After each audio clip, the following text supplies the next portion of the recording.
comprends pas maintenant, mais tu le comprendras bientôt. Pierre lui dit, non, jamais tu me laveras les pieds. Jésus répondit, si je ne te lave point, si je te lave, tu n'auras point de part avec moi. Simon-Pierre lui dit, Seigneur, non seulement les pieds, mais encore les mains et la tête. Jésus lui dit, celui qui est lavé n'a besoin que de se laver les pieds pour être entièrement pur. Et vous êtes purs, mais non pas tous, car il connaissait celui qui le livrait. C'est pourquoi il dit, vous n'êtes pas tous purs. Après qu'il leur eut lavé les pieds et qu'il eut pris ses vêtements, il se remit à table et leur dit, comprenez-vous ce que je vous ai fait? Vous m'appelez Maître et Seigneur et vous dites bien, car je le suis. Si donc je vous ai lavé les pieds, moi le Seigneur et le Maître, vous devez aussi vous laver les pieds les uns aux autres, car je vous ai donné un exemple, afin que vous fassiez comme je vous ai fait. En vérité, je vous le dis, le serviteur n'est pas plus grand que son Seigneur, ni l'apôtre plus grand que celui qui l'a envoyé. Si vous savez ces choses, vous êtes heureux pourvu que vous les pratiquiez. C'est le dernier repas. Comme tous les derniers repas, c'est un repas d'adieu, un repas de revoir, mais un repas de projection, un repas d'espérance. On se dit toujours, à ce dernier repas, on va sans aucun doute se revoir. Et les chrétiens pensent à ce royaume où, en principe, on devrait tous se revoir. Et les premiers chrétiens, exprimés par ce petit mot, Maranatha, Jésus revient bientôt. Les juifs religieux disent tout simplement l'année prochaine à Jérusalem. Eh bien oui, c'est le dernier repas. René Luneau, dans son livre « L'homme qui évangélisa Dieu », a un chapitre intitulé « Les évangiles de la table et du repas ». En effet, si vous lisez attentivement les évangiles, vous vous rendez compte que le Christ a passé énormément de temps à table, lors des repas. Et à chaque repas, il fait quelque chose d'extraordinaire. À chaque repas, il dit quelque chose qui dérange, qui interpelle et qui bouleverse. Et j'ai l'impression qu'on pourrait voir dans tous les repas une sorte d'annonce du dernier. Je vous rappelle quelques repas. Le premier, le repas à Cana, où il est convié avec sa mère, ses frères et ses disciples. Et là, il change l'eau en vin, un vin abondant, un vin qui a meilleur goût. Vous voyez le rapport entre le premier repas et le dernier. Au dernier repas, il y a du vin, symbolisant son sang, cette vie qu'il nous donne en abondance.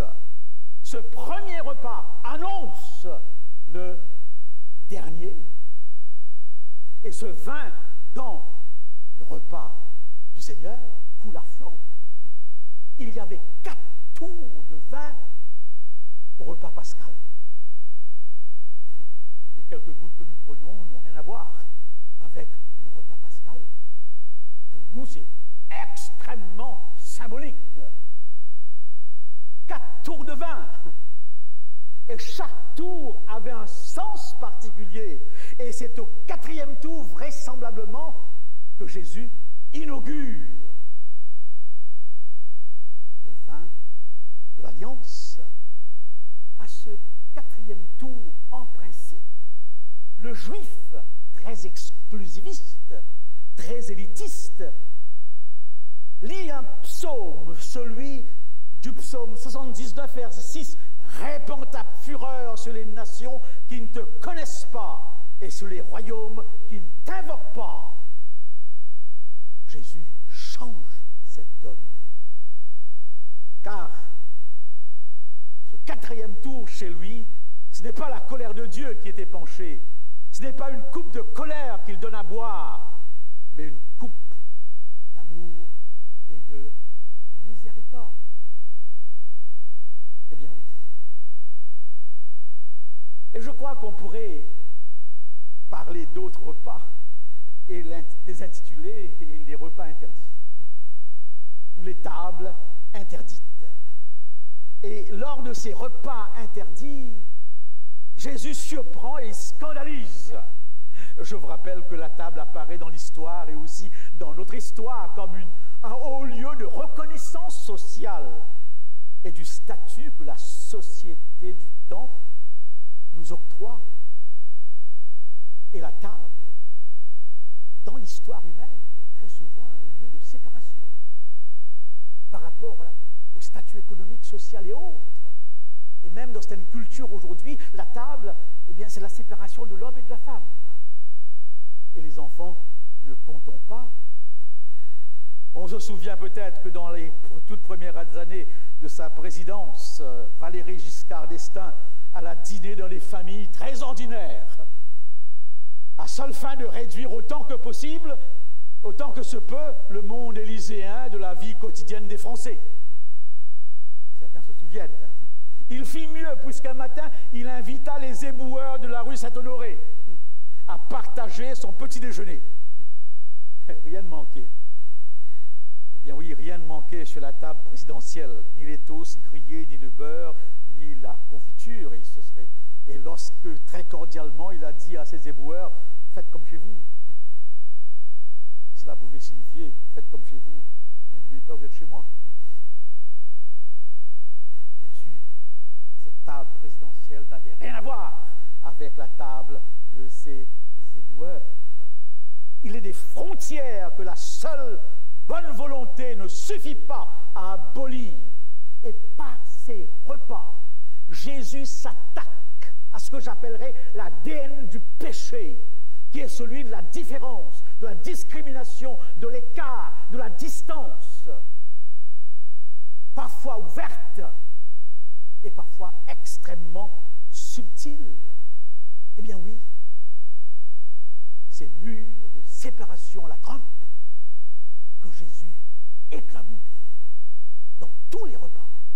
Je vous rappelle un de ces repas interdits chez Matthieu le publicain, collecteur d'impôts, un ennemi, un vendu, un traître. Et la question qui se pose, comment un juif qui se respecte et qui plus encore respecte la loi peut-il accepter de manger à leur table?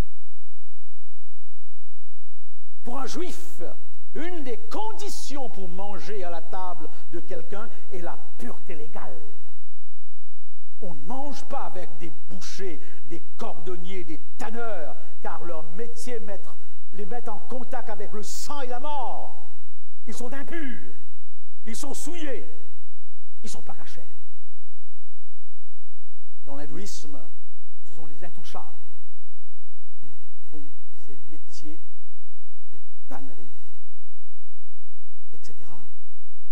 Eh bien oui, vous connaissez bien, ces reproches, ces textes, je vous lis tout simplement un ou deux, n'est-ce pas, où il est dit, on l'accuse de manger justement avec des pécheurs, des péagers, des publicains. Plusieurs fois cela revient. Comment se fait-il qu'il mange avec tous ces gens? Ce qu'on reproche à Jésus, c'est deux choses. Il mange et boit normalement sans s'imposer le moindre ascèse, le moindre rituel de purification. Il mange avec tout le monde sans distinction dans le choix de ses compagnons de table, avec ses disciples comme avec ses adversaires, pharisiens et scribes, avec des publicains et avec des pécheurs.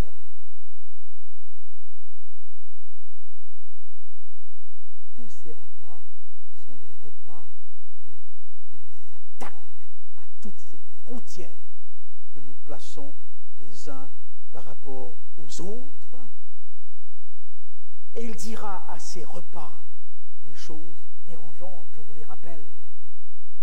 Lorsque tu fais un repas, n'invite pas ceux qui peuvent t'inviter. En retour, invite les estropiés, les aveugles, les boiteux, les petits, les sans-nom, les parias. Vous vous rendez compte? Ça n'a pas dû faire plaisir. Il va même leur dire, lorsque tu fais un repas, ne prends pas la première place. Non, attention, si tu le fais, on pourrait te dire, redescends.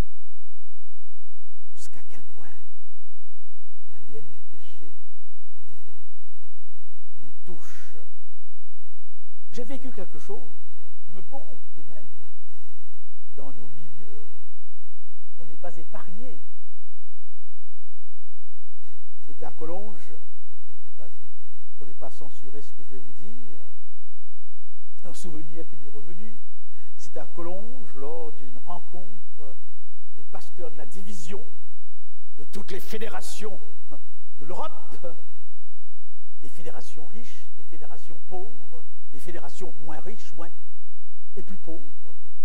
Et voilà qu'un jeune homme que je connais très bien vient me voir un matin, il me dit, Karl, il y a 4 délégués qui viennent du pays d'où je viens, c'est une fédération très pauvre, très très pauvre. Est-ce que tu ne pourrais pas les recevoir? Est-ce que tu ne pourrais pas les recevoir? Ils n'ont pas de perdième. Ils ne peuvent pas aller à l'hôtel, ni dans les dortoirs de Collonges.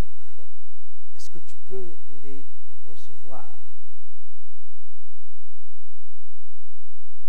Et bien sûr, cette rencontre se termine par une sainte scène,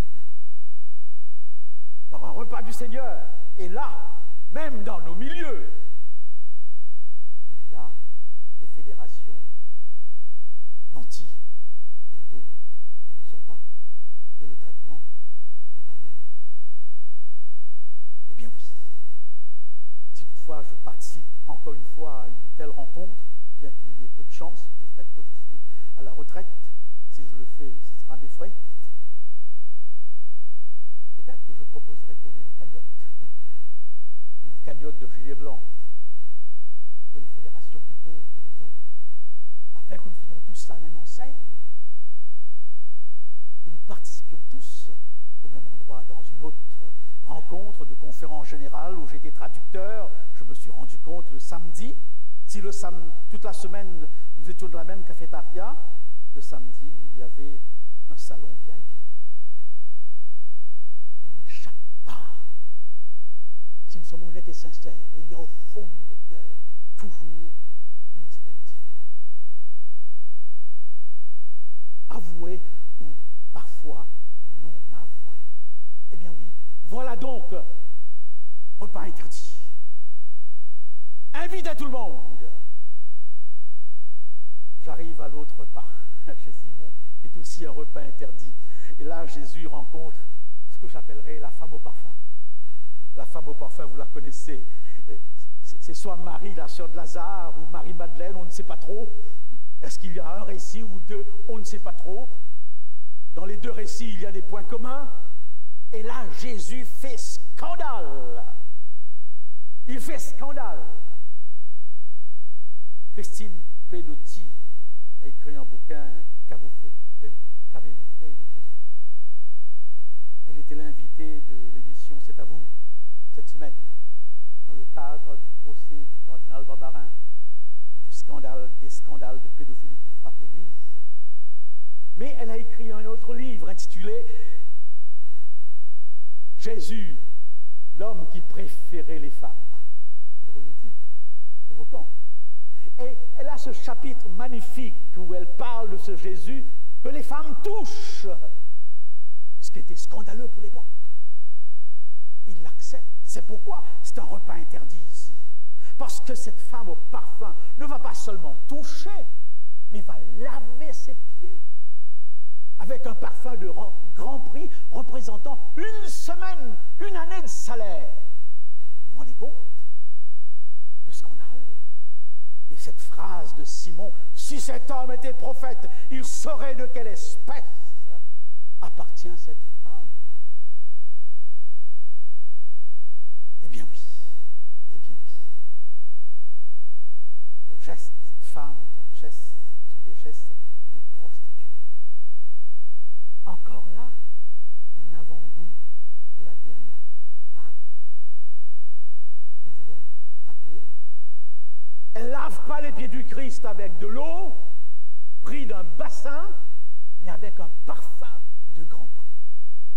Elle parfume les pieds du Christ. Et Jésus dira, mais les protestations des disciples qui cherchent querelle à la femme dispendieuse n'émeuvent pas Jésus. Au contraire, c'est elle qu'il défend. Pourquoi tracassez-vous cette femme? C'est vraiment une bonne œuvre qu'elle a accomplie pour moi. Les pauvres, vous les aurez tous les jours. Si elle a répandu ce parfum sur mon corps, c'est pour m'ensevelir qu'elle l'a fait. En vérité, je vous le dis, partout sera proclamé cet évangile dans le monde entier. On dira aussi à sa mémoire ce qu'elle vient de faire. Sainte Seine. Dans les deux récits, il est question de mémoire. Mémoire de cette femme. Mémoire de la crucifixion. Son geste est donc prophétique. C'est un acte mémorial. Je me suis permis de rire un peu lorsque je préparais cette méditation. Et je me suis dit, mais si à la place de l'eau, on se lavait les pieds avec un parfum. Qu'est-ce que vous en pensez? Ce serait terriblement pour le budget de l'Église. Et si chacun pouvait venir avec son parfum? Ce serait terrible. Parce qu'on aurait du Chanel, de Lancôme, de Lacoste, Dior, Guerlain et certains d'autres colognes. Et chacun chercherait les pieds qu'on pourrait le mieux parfumer. Heureusement que c'est de l'eau. Mais Jésus a fait remarquer à Simon que ce parfum est l'expression d'une reconnaissance. La reconnaissance de la grâce. Elle a été très pardonnée, beaucoup pardonnée, elle a beaucoup reçu et elle donne en retour. Et alors, partout, le geste de cette femme est appelé à être rappelé. On se souviendra, comme c'est le cas pour la Sainte Seine. Et nous arrivons justement à la Sainte Seine que nous allons partager. Et je vous fais 4 réflexions. Premièrement, c'est un repas dans le repas. Un repas dans le repas. Il est vrai, c'était repas de Pâques, mais à la suite de la résurrection, ce sera un repas ordinaire, un repas convivial, qu'on a appelé agape, et qui se pratiquait, qui se faisait dans les maisons, des églises maisons. Il y en avait 500 à Jérusalem et autant à Rome. Et c'est dans ce repas habituel, convivial, qu'on partageait à la fin, ou parfois au milieu, le pain et le vin. Quelqu'un a dit avec raison, le Christ a prêché le royaume, et ce sont les églises qui sont venues. Je n'ai rien contre l'église, c'est une réalité importante, mais lorsque l'église devient le substitut de ma foi, de ma religion, lorsque ma prière, mes louanges, lorsque la méditation, appelée à être les éléments d'une vie chrétienne, devient affaire rituelle, affaire hiérarchisée, affaire d'église, alors là, il y a quelque chose qui ne va pas. Beaucoup de personnes, je le sais, vivent leur christianisme une fois par semaine à l'église. Et là, l'église est à côté. Un repas du Seigneur dans le repas habituel signifie tout simplement tout forme partie du quotidien de la vie. Je n'ai jamais participé à un tel repas. Je l'ai fait pour des personnes isolées, pour des malades, comme on le fait dans le système organisé de l'Église. Mais à chaque fois, je prenais non pas le diacre consacré, mais les membres, pour prier sur le pain et sur le vin. Et j'ai très souvent eu à répondre à cette question, mais pasteur, on n'a pas le droit. gens désignés pour cela. Non, dans le repas des âmes des apôtres, il n'y avait pas de hiérarchie ici. C'était un repas normal dans un autre repas. Mais je peux comprendre, et c'est Saint Paul peut-être encore qu'on accusera, que finalement avec le développement de l'Église, autant organisé, autant ritualisé, autant hiérarchisé, parce qu'il y a une trop grande porte ouverte au laisser-aller. Et lorsque l'apôtre Paul rappelle les paroles du Christ, il le rappelle dans un contexte où il ne félicite pas ces chrétiens. Pourquoi? Tout simplement parce que ce repas était devenu un repas scandaleux. Un repas non pas de communion, mais de division, car les plus riches apportaient un gros pique-nique et s'empiffraient, tandis que d'autres les regardaient dévorer en picorant leur maigre pitance. C'est ce qu'il dit. Et c'est à ce titre qu'il dit, mangez chez vous. Mangez chez vous. C'était un potluck. On ne partageait pas le corps du Christ, mais on se partageait les frères et sœurs. Il y avait la bande d'Apollos, la bande, n'est-ce pas, eh bien, de Céphas, la bande de Chloé, et il y avait aussi une bande qui s'appelait bande de Jésus-Christ.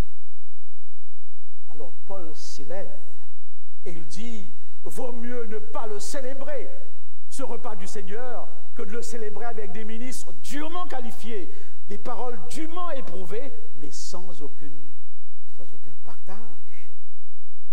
C'est un repas où toutes les barrières devraient disparaître. Et Alphonse Maillot, commentateur que j'aime très bien et qui est mort, commente ce texte et s'adresse à son Église, et il dit ceci, et à nos églises où les membres s'ignorent, ou ne se disent bonjour que s'ils ont été présentés les uns aux autres. Il dit à son Église, ça fait question. Eh bien oui, voilà un premier élément. Un repas sans barrière, un potluck, ou le repas du Seigneur. On est tous au même niveau.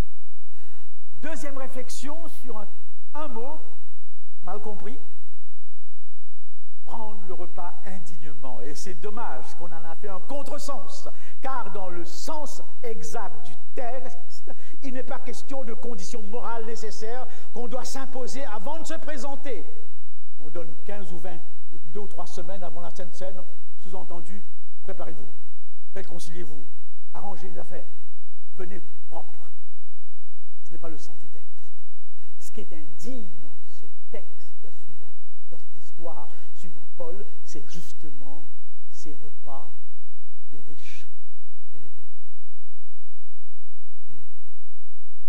Ce n'est pas la communion. C'est une indignité, une faute par rapport au corps du Christ. Mais je crois quand même que dans le contresens que nous faisons, il y a du bon sens. Parce que nous voudrions tous pouvoir avoir un christianisme authentique, où le dedans et le dehors sont les mêmes, où le dos et la face sont les mêmes, où nous sommes les mêmes recto verso. Mais attention, quand nous venons à la Sainte Seine, après nous être préparés, n'oublions pas que cela ne nous apporte aucun mérite. C'est un repas de grâce total. Total. Il n'y a aucune raison que ceux qui se sont indignes n'y participent pas. On raconte l'histoire d'un homme, un avocat, qui avait condamné un criminel. Ils se retrouvèrent un jour dans la même église, assis l'un à côté de l'autre, pendant la Sainte Seine. Et le criminel, l'ancien criminel qui a regardé l'avocat en disant « Mais c'est formidable d'être là assis l'un à côté de l'autre. » On les compte. C'est seul dans l'église du Christ qu'on peut voir de pareilles choses. Et alors l'avocat dit « Ce qui est formidable, je te le dirai, c'est que toi, criminel, toi dont le passé monstrueux, et moi, chrétien correct, qui n'a presque pas dévié les commandements du Seigneur, nous sommes assis sur le même banc. Et que par rapport à Jésus-Christ, il n'y a entre toi et moi aucune différence. Devant la grâce, nous sommes tous à la même enseigne. Oui, le témoignage est important, mais notre témoignage n'est pas un mérite de la grâce. Et alors, l'autre scandale, c'est l'ivresse. Ils sont sous. Bizarre. Difficile à comprendre. Ce vin corinthien était très alcoolisé. Ça peut gêner. C'est le texte. Ils sont ivres, d'après le texte. Est-ce qu'ils venaient avec leur vin sous le bras? Je ne sais pas. Le texte ne le dit pas. Est-ce qu'ils faisaient comme font les Américains qui n'ont pas le droit de se promener avec une bouteille de vin, mais ils ont le droit légalement de cacher cette bouteille. Et une fois cachés, ils peuvent se balader avec. Ils sont ivres, mais attention, comprenez bien le problème. Dans la religion païenne, il y a deux éléments que vous ne trouverez pas dans la religion chrétienne. Les prostituées sacrées, dans toutes les religions, en principe païennes de l'époque. Et deuxièmement, l'ivresse. Parce qu'en état d'ivresse, l'individu a l'impression d'être hors du monde, hors de son corps et plus près de Dieu. Voilà donc ce que Paul veut le faire comprendre. Non, ce repas ne nous amène pas hors du monde, mais nous pousse à être dans le monde, à vivre dans le monde. Et ce Dieu, on ne le rencontre pas au travers de quoi que ce soit qui nous détache du monde. On le rencontre où? Dans le monde. Maladie et mort, texte difficile. Ah là, l'apôtre Paul là, il a toujours quelque chose de compliqué. C'est pour cette raison que vous êtes malade et que vous mourrez. Je ne pourrais pas vous l'expliquer ce matin. Mais je pourrais vous donner le cadre. Dans les civilisations orientales, l'individu n'existe pas. L'individu existe au travers du groupe. C'est ce qu'on appelle une culture corporative. Et Paul leur fait comprendre ce qu'il leur a déjà dit, si un organe est malade, tout le corps souffre. De même, par votre faute, le corps du Christ est affecté et la maladie et même la mort en découle. Voilà le cadre. Mais j'avoue que l'explication n'est pas facile. Et alors, je termine par la doctrine de la scène et j'espère ne pas vous choquer si vous posez la question « Qu'est-ce que le pain? Qu'est-ce que le vin ?» D'une manière générale, le protestant répondra « Ça représente, ça symbolise, ça signifie, ça figure. » Et on rappellera qu'il est dit « Faites ceci en mémoire de moi. » Attention. Le catholique dira « C'est le corps du Christ, c'est le sang du Christ. » Peut-on dépasser les deux? Je vous rappelle tout simplement, avec certains théologiens, que quand l'hébreu emploie le verbe « être », il insiste. Et lorsque Dieu dit à Moïse « Je suis celui qui suis », personne ici dira que c'est symbolique. Alors, comment réconcilier les deux positions? Comment réconcilier les deux positions? Eh bien, reconnaissons tout simplement qu'il y a un ingrédient ici que j'appellerai mystère. Le mystère de la présence du Christ. Ce mystère ne se limite pas au pain et au vin. Quand le Christ dit « Là où deux ou trois sont rassemblés, je suis quoi ?» Au milieu d'eux, est-ce que vous y croyez? Est-ce que ce texte est symbolique? Est-ce que vous y croyez ce matin qu'il est bien là? Lorsque le texte dit « Voici, je suis avec vous jusqu'à la fin du monde », présence réelle ou présence symbolique? Pourquoi donc avons-nous la difficulté avec « c'est mon corps, c'est mon sang ». Si nous ressentons ce matin dans le corps de Jésus qui est l'Église, la présence de Jésus, on pourrait aussi bien le ressentir mystérieusement dans le pain et le vin. Et je crois, en terminant, que l'expression « faire mémoire » est aussi important à relever. Le juif, quand il fait mémoire, ce n'est pas un historien qui regarde le passé. Quand il fait mémoire, il actualise peux prendre comme illustration quelque chose de vrai, car nous faisons chaque année en France mémoire de la Shoah. L'expression faire mémoire appartient à la modernité, et à chaque fois que le gouvernement nous appelle à faire mémoire, vous avez une petite phrase qui est rappelée dans tous les discours: plus jamais cela. Si ce matin vous faites mémoire et que vous sentez qu'il y a quelque chose dans votre vie qui ne colle pas, seriez-vous capable de dire en prenant ce pain et ce vin: plus jamais cela? Si je peux le dire par rapport à quelque chose qui me concerne, alors le pain et le vin deviennent des réalités. Ce n'est pas purement symbolique. Et pour soutenir ce que je dis ici, laissez-moi vous lire en terminant un passage de E.G. White dans le livre Jésus-Christ à la page 663. Tous ceux qui s'approchent en plaçant en lui leur confiance se trouveront richement bénis. Vous y croyez? Comment peut-on refuser de participer alors que Dieu vient nous apporter une bénédiction extrêmement riche? Je ne comprends pas qu'on ne participe pas et qu'on dise à ce Dieu: garde ta bénédiction, j'en ai pas besoin. Ou alors je suis indigne, alors qu'il, lui, il ne le dit pas. Attention, on considère trop comme une simple forme les ordonnances qui rappellent l'humiliation et les souffrances du Seigneur. Elles ont été instituées à dessein. Nos sens doivent être éveillés pour que nous puissions saisir les mystères de la piété. Nous sommes là devant un acte mystérieux. Quand nous contemplons par la foi le grand sacrifice du Seigneur, notre âme s'assimile la vie spirituelle du Christ. Dans de telles conditions, écoutez bien cette dernière phrase, chaque service de communion nous communique une force spirituelle.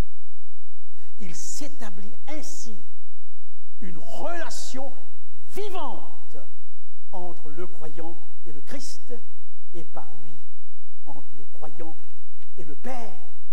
Ce service forme aussi un lien entre les êtres humains